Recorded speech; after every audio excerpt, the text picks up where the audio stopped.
Every year on the fourth Sunday of September, Daughters' Day is celebrated to pause, reflect, and honor the special and priceless relationship between parents and daughters. On this day, we celebrate their accomplishments and efforts in addition to appreciating them for the love and joy they bring. Why we celebrate National Daughters' Day?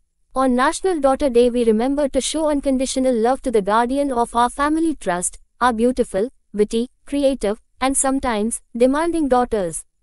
For aging parents, especially, a daughter maintains a level of connectivity and commitment that keeps families together and healthy.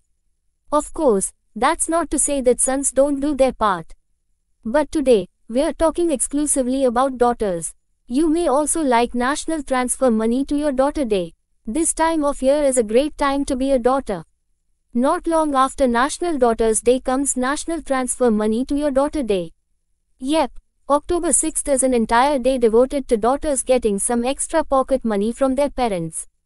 If your parents don't believe in this holiday, then you'd better forward it on and set them straight.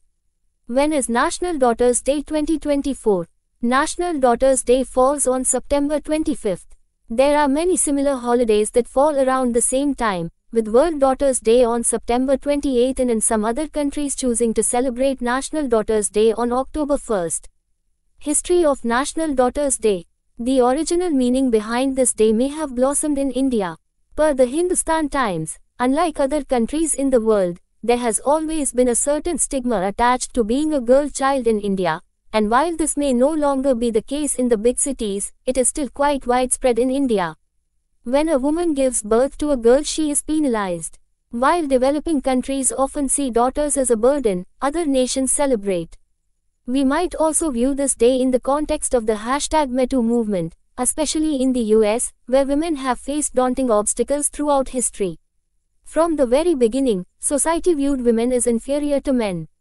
The law did not recognize wives' independence in economic, political, or civic matters in Anglo-American society of the 18th century. Male privilege dominated at the time. Women did not receive the right to vote until 1920. Up until the 1960s, wives typically stayed at home while husbands worked. In many ways, the US is still shaking off the dust of gender discrimination.